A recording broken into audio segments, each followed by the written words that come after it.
तो आपकी सीधी टक्कर बीजेपी से, कांग्रेस से नहीं? टक्कर नीलकंठ तिवारी से है, बीजेपी से क्या है, नीलकंठ तिवारी से है।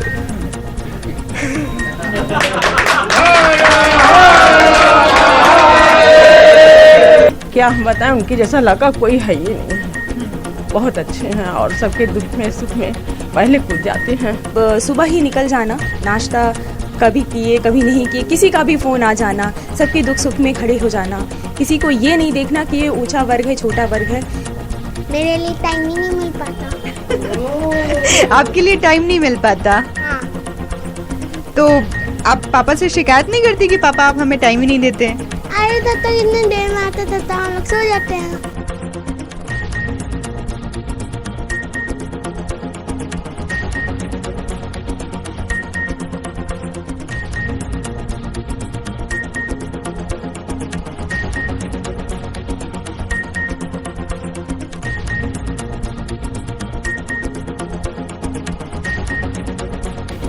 नमस्कार, मैं रानी गुप्ता और आप देख रहे हैं लाइव बीएनएस। यूपी विधानसभा 2022 का चुनाव है। यूपी सबसे ज्यादा हाईलाइट है, 5 राज्यों में चुनाव है, फिर भी सबसे ज्यादा फोकस जो है यूपी में है। बाकी के चरणों के चुनाव हो चुके हैं और सबकी नजर जो है आखिरी चरण के चुनाव में है, 7वें चरण के चुनाव में है। काशी सहित 54 सीटों पे आखिरी चरण में चुनाव होने को है, लेकिन सबसे ज्यादा काशी की दक्षिणी सीट, दक्षिणी विधानसभा सीट पे फोकस है, क्योंकि यहां से सपा ने अपना प्रत्याशी उतारा हुआ है।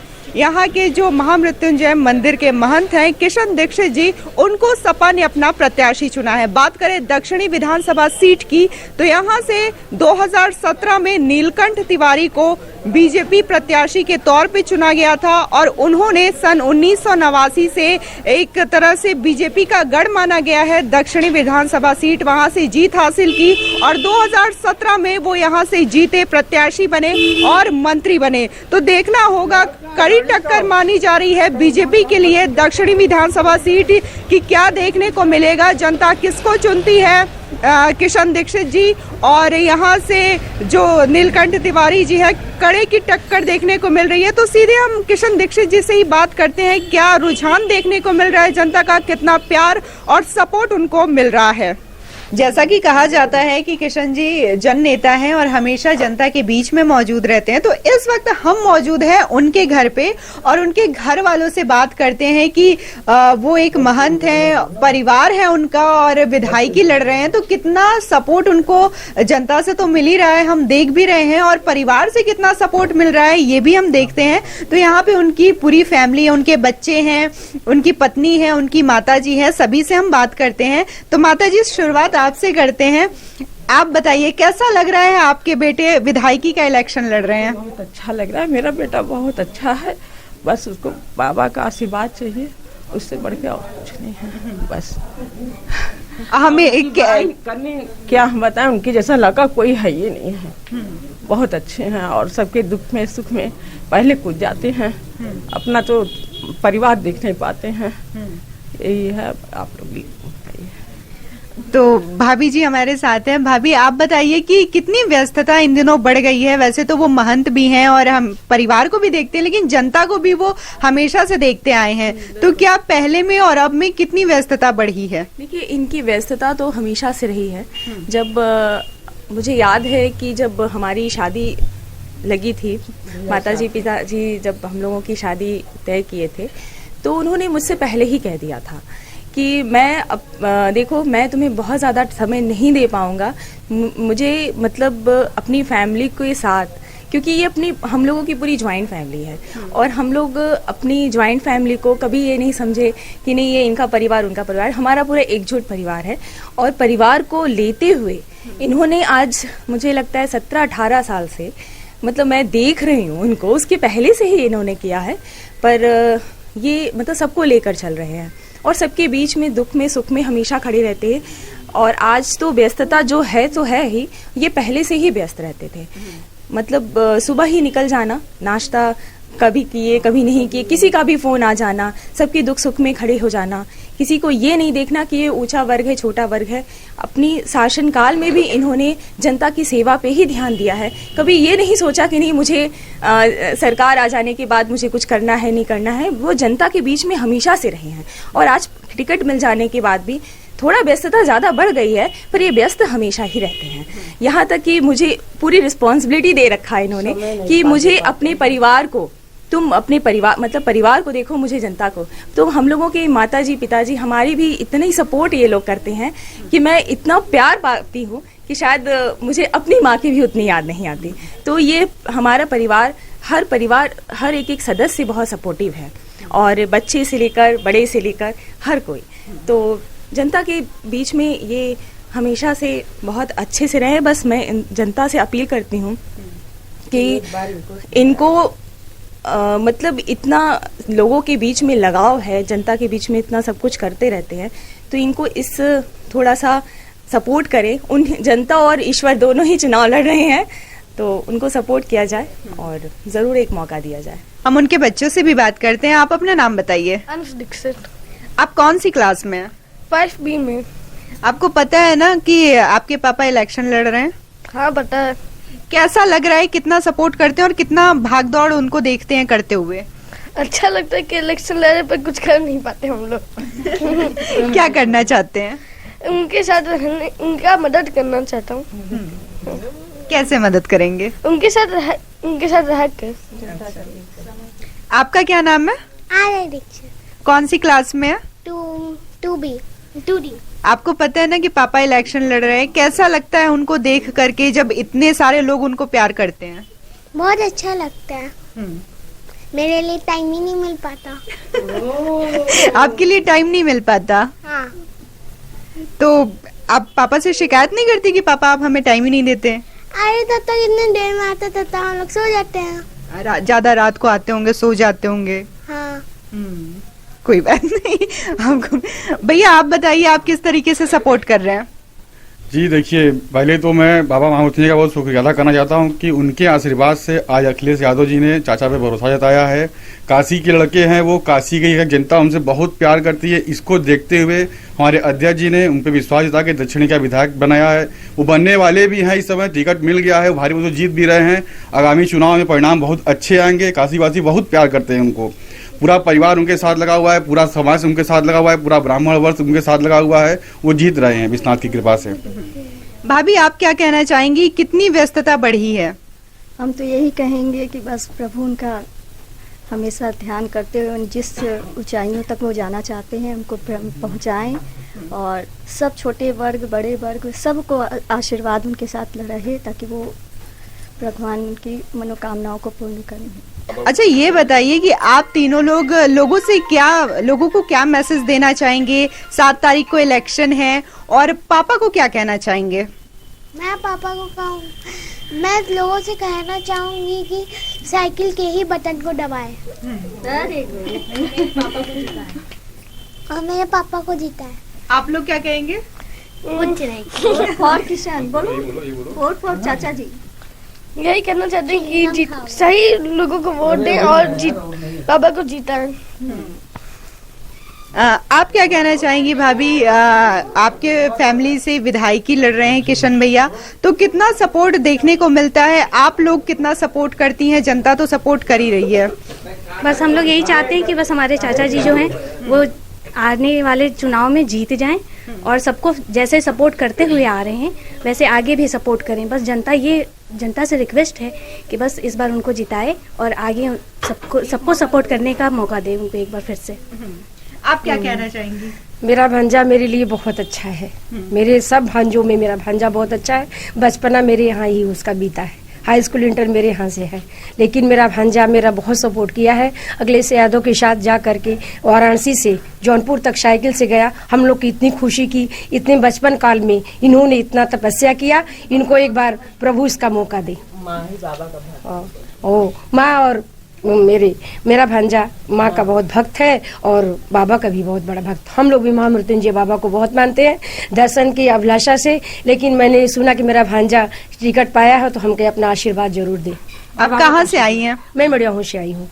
किशन दीक्षित जी की पहचान बनारस में युवा और जुझारू नेता के रूप में है। इन्होंने हर कदम पे संघर्ष किया है, चाहे बात अपना धरोहर आंदोलन की कहें, जिसमें कि गली मोहल्लों और मंदिरों के लिए इन्होंने संघर्ष किया है। इसी के साथ ही साथ जनता के जो तमाम मुद्दे होते हैं उन पर इन्होंने संघर्ष किया है। ये अधिवक्ता भी रहे हैं और छात्र संघ अध्यक्ष भी रहे हैं। इसी के अलावा अब ये विधायकी में उतरने जा रहे हैं, तो देखना होगा कि जनता का और महादेव का आशीर्वाद इन्हें कितना प्राप्त होता है। सर, आपका लाइव बीएनएस में स्वागत है। थैंक यू, धन्यवाद आपका भी। सर, बनारस में 8 विधानसभा सीटें हैं, चौबेपुर से लेके चितईपुर तक, लेकिन सबसे ज्यादा हाईलाइट जो सीट है इस वक्त वो है दक्षिणी शहर का। तो ऐसा क्या जादू आपने किया है, जनता का क्या प्यार और सपोर्ट आपको मिल रहा है? दक्षिणी हाईलाइटेड इसलिए है, बनारस में ही नहीं प्रदेश में, पूरे विश्व में, क्योंकि बाबा विश्वनाथ यहाँ विराजते हैं। जहाँ बाबा विश्वनाथ विराजेंगे वो ऑटोमेटिक हाईलाइटेड रहेगा। और इस बार जनता और पब्लिक ने मिजाज बदला हुआ है। निश्चित तौर से बनारस अपनेपन को खोज रहा है, बनारस की वास्तविकता को खोज रहा है, इसलिए बनारस इस बार वोट करने जा रहे हैं। सर, आप एक अधिवक्ता रहे हैं और छात्र संघ के नेता भी रहे हैं, लेकिन अब विधायकी का सफर जो है वो शुरू आपका हो रहा है। तो इतना लंबा सफर कैसे रहा, किन संघर्षों से होकर गुजरा, उसके विषय में आप हमारे दर्शकों को बताएं। मैं लगातार 20 साल से बनारस की सड़कों पर संघर्ष कर रहा हूँ। 2006 में मैं छात्र संघ का चुनाव जीता था और समाजवादी पार्टी के राष्ट्रीय अध्यक्ष जी ने इस छोटे से कार्यकर्ता का छात्र संघ का उद्घाटन उस समय किया था। तब से लेकर आज तक वो लगातार उन्होंने राजनीति में मुझे प्रोत्साहित किया, कदम कदम पर उन्होंने राजनीति में मुझे बढ़ाने का काम किया है। और आज भी एक छोटे से कार्यकर्ता को समाजवादी पार्टी का टिकट देकर जो मान सम्मान इस मध्यम वर्गीय ब्राह्मण का बढ़ाया है, इसके लिए मैं जीवन भर उनका आभारी रहूँगा। संघर्ष तो हम लोगों ने सड़कों पे किया है, लगातार किया है, किसान के आंदोलन पे किया, व्यापारियों के नाम पे किया है, छात्र आंदोलन किए हैं। 6-7 बार हम लोग जेल जा चुके हैं, कई बार तो पुलिस लाइन से गिरफ्तारियाँ होकर छूटा गया है, मुकदमे लगे हैं, लाठियाँ खाई, जिसके कारण मेरा कमर खराब हो चुका है। कोई फ़र्क नहीं पड़ता इन सबों का, जनता के मुद्दों पर, जनता के सवाल पर आगे भी जब लड़ना पड़ेगा तब हम बनारस की सड़कों पर लड़ेंगे।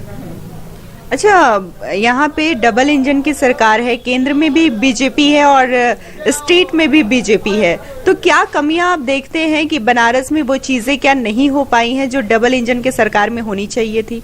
यहाँ बाबा की सरकार है, यहाँ महादेव की सरकार है। जहाँ महादेव विराजते वहाँ किसी की सरकार नहीं चलती है, आप ये जानिएगा। और दूसरी बात ये है कि बनारस का चुनाव और खासतर दक्षिणी का चुनाव, दक्षिणी की जनता लड़ा रही है चुनाव। ये मेरी हैसियत की चुनाव नहीं है कि मैं एक छोटा सा मध्यम वर्गीय परिवार का व्यक्ति ये चुनाव इतना बड़ा लड़ सकूँ। आज जो प्रेम, जो मान सम्मान पब्लिक जनता दे रही है, इसका कोई क्या कहा सकता, मैं कहूँ कि किस शब्दों में इनका धन्यवाद दूँ, दे ही नहीं पा रहा हूँ। इसलिए चुनाव जनता लड़ रही है, बनारस की जनता जनार्दन लड़ा रही है चुनाव। जैसा कि हम सभी जानते हैं, पूरा विश्व जानता है कि शहर दक्षिणी में बाबा विराजमान है, महादेव विराजमान है, तो इस समय सबसे ज्यादा हाईलाइटेड भी और हमेशा से रही है। तो आप जब से देखते आए हैं बीजेपी का वहां पे गढ़ माना जा रहा है, तो ऐसी क्या क्या कमियां हैं जिससे आप विधायक बनेंगे तो उसको दूर करेंगे? देखिए, सबसे बड़ी चीज़ मैं आपको बता दूं कि आज जो विश्वनाथ कॉरिडोर इन्होंने बनाया, निश्चित तौर से हम समाजवादी विकास के पक्षधर हैं। विकास में कोई बाधा नहीं होनी चाहिए, लेकिन विकास के साथ साथ हमारे धर्म के साथ अगर आप खिलवाड़ करोगे, हमारे ईश्वर के साथ खिलवाड़ करोगे, तो ये बनारस की जनता है जो सुबह गंगा जी नहाकर सर पर त्रिपुर लगाकर हर हर महादेव करते हुए गलियों में निकलती है, वो आपको माफ़ नहीं करेगी। आपने माँ गंगा का स्वरूप बदल दिया। काशी में माँ गंगा अर्धचंद्राकार हुआ करती थी, आपने जो ललिता घाट पर ब्रिज बना दिया है, उससे उनके स्वरूप में चेंजेस आई हैं। इन सब चीज़ों को लेकर बनारस की जनता काफ़ी नाराज। 2012 में समाजवादी पार्टी की सरकार थी और समाजवादी पार्टी के राष्ट्रीय अध्यक्ष ने भी काम करवाए थे बनारस में। रोड का चौड़ीकरण हुआ था, डिवाइडर हुए थे। चौड़ीकरण में जहाँ जहाँ जिन रास्तों पर शिवलिंग या छोटे मंदिर भी थे, उनको तोड़ा नहीं गया, वो आज भी विद्यमान है। तो ऐसे कार्य इनको भी करने चाहिए थे। हमारे बाबा हमारे आस्था के साथ इनको खिलवाड़ नहीं करने चाहिए थे। साथ ही साथ व्यापारियों के साथ ये जो छलावा इन्होंने किया है, यहाँ की व्यापारी मैदागिन से लेकर आपने गौलिया का रास्ता ब्लॉक कर दिया, पटरी के नाम पर, नाली के नाम पर कई बार आपने वहाँ तोड़फोड़ कराई, करोड़ों का घपला मेल किया। स्मार्ट मीटर के नाम पर आपने आज दूषित पेयजल लोगों को दे दिया। ऐसे ही पत्थरों को बिछाया जो पानी और गोबर होने के बाद आदमी वहाँ गिर रहे हैं, उनके हाथ पैर टूट रहे हैं भीतरी महल के लोगों को। अस्पताल के नाम पर भीतरी महल में कुछ नहीं है। रामघाट का हॉस्पिटल एक था जिसको आपने वादा किया था कि उसको उसको चालू कराएंगे, उस पर जो है अच्छे काम होंगे, लेकिन आज तक उस पर कोई ध्यान नहीं दिया गया। तो बनारस की जनता ये भूलने वाली नहीं। स्मार्ट मीटर के नाम पे जो आपने गरीबों को लूटा है वो जनता भूल नहीं रही है। इन सब का जवाब 7 तारीख को जनता देने जा रही है। लगातार आप अपने क्षेत्र में जनसंपर्क कर रहे हैं, आप जन नेता के तौर पे जाने जाते हैं, तो कितना प्यार और सपोर्ट आपको जनता के द्वारा मिल रहा है? आज जनता ठीक उसी प्रकार मुझे मान सम्मान दे रही है जिस प्रकार दादा को दे रही थी। हालांकि दादा बहुत ऊँची चीज़ है और राजनीति में मैंने उनको अपना आदर्श माना है। जब हम लोग बहुत छोटे थे तो दादा को देखकर राजनीति किया करते थे कि दादा जैसा व्यक्ति सिंपल साधारण सा और पब्लिक के बीच में पब्लिक के मुद्दों को लेकर हमेशा उन्होंने राजनीति की है। तो हम लोग श्यामदेवराय चौधरी दादा को देखकर राजनीति करना सीखे हैं इसी बनारस में, और आगे भी उन्हीं के पद चलने का काम करेंगे। 7 मार्च को सबसे आखिरी चरण में यहाँ पे चुनाव है, वोटिंग है, और लगातार व्यस्तता आपकी बढ़ी होगी। आप मंदिर के महंत भी हैं, आपका परिवार भी है, तो किस तरीके का रूटीन है आपका? कैसे आप परिवार को समय दे रहे हैं, अपने साथ जो आपके कार्यकर्ता हैं उनको समय दे रहे हैं, और मंदिर को भी जा रहे हैं वहाँ पे? आप अच्छा विश्वास नहीं करेंगे, यहाँ कई लोग लोकल हैं, आप पूछिएगा। मेरे 12 मास का रूटीन है, एक दिन का आज का रूटीन नहीं है। 12 मास का रूटीन है। मैं सुबह जो है 8, साढ़े 8, 9 तक नहा धोकर मंदिर में इसी तरह दर्शन करने जाता हूँ। फिर यहीं पे इसी वेशभूषा में ऐसे बैठता भी हूँ 12 बजे तक। उसके बाद 2 रोटी खाने के बाद क्षेत्र में निकलता हूँ, और क्षेत्र में तब तक रहता हूँ जब तक जनता मुझे याद करती रहती है। 1:30 बजे, 2 बजे, 1 बजे, कभी 1 बजे के नीचे घर नहीं आया हूँ। 2 बजे 2:30 बज जाता, 3 बज जाता है। ये हाल होता है, ये रोज का रूटीन है, ये नया रूटीन नहीं है आपको मैं बता रहा हूँ। ऐसे बैठता हूँ पर खाना खाता हूँ, निकल जाता हूँ, फिर रात को 12:30 बजे, 1 बजे, 1:30 बजे आता हूँ घर पे। तो इसलिए मुझे कोई दिक्कत परेशानी भी नहीं है। आज वही कर रहा हूँ। आज थोड़ा टाइम और बढ़ा गया, 2:30-3 बज जा रहा है, सुबह 6 बजे उठ भी जा रहा हूँ। तो कई लोग तो इस बात के आश्चर्य है कि अरे यार तू इतना चलो तू। अच्छा, कन्वेंसिंग मेरी टोटल पैदल की है, एकदम मैं पैदल चल रहा हूँ। पैदल पहले भी चलता था। तो ईश्वर की कृपा है, महादेव की कृपा है कि उसका कोई फर्क भी नहीं पड़ रहा है, लगातार चल भी रहा हूँ। अच्छा, आप दक्षिणी से किसको अपने टक्कर में पा रहे हैं? मंत्री नीलकंठ तिवारी को या फिर कांग्रेस से मुदिता कपूर जी को? बात आपने सही की। देखिए, ये लड़ाई दक्षिणी की लड़ाई जो है ये शासन की लड़ाई से चलती आ रही है। नीलकंठ जी शासन में महामंत्री थे, मैं उसी विद्यालय का शासन का अध्यक्ष था। ये वकील बनाम वकील की लड़ाई है, ये लड़ाई महामंत्री बनाम अध्यक्ष की लड़ाई है, ये लड़ाई भ्रष्टाचार बनाम ईमानदारी की लड़ाई है, ये लड़ाई मंत्री बनाम महंत की लड़ाई है। ठीक है, और जनता जवाब देने जा रही है कि कौन ईमानदार है, कौन स्वच्छ छवि है और कौन जनता के बीच में रहने वाला है। ये सब का जवाब 7 तारीख को मिलेगा। तो आपकी सीधी टक्कर बीजेपी से, कांग्रेस से नहीं? टक्कर नीलकंठ तिवारी से है, बीजेपी से क्या है, नीलकंठ तिवारी से है।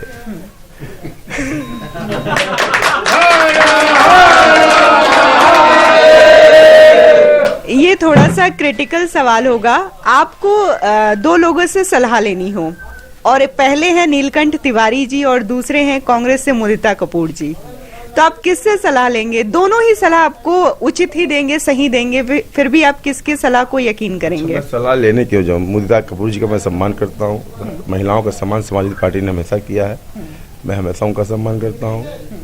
और नीलकंठ तिवारी जी ने बनारस की किसी भी जनता का सम्मान नहीं किया। आज जो उन्हें माफ़ी मांगने पड़ रहा है ये उसी का कारण है। आपको क्या, आप मंत्री थे, वो भी धर्मांध मंत्री थे। आपके बिना आदेश पर या बिना आपसे पूछे हुए विश्वनाथ कॉरिडोर का एक भी पत्थर नहीं हटाया जा सकता था। आपने ऐसा क्यों होने दिया? और चलिए ठीक है, उसके साथ ही साथ आपने बनारस की खासतौर पर दक्षिणी की जनताओं का क्या सम्मान आपने किया?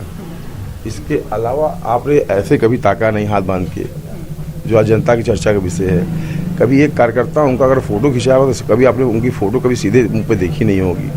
आज वही उनकी ही कार्यकर्ता, उन्हीं के लोग उनको जवाब देने के लिए बैठेंगे। और देखिए, इतिहास गवाह रहा है, घमंड किसी का भी रहा हो, जनता जब चाहती है तो चकनाचूर तो होता ही है। तो आज ये जनता चाह रही कि इस घमंडी आदमी का घमंड टूटना चाहिए।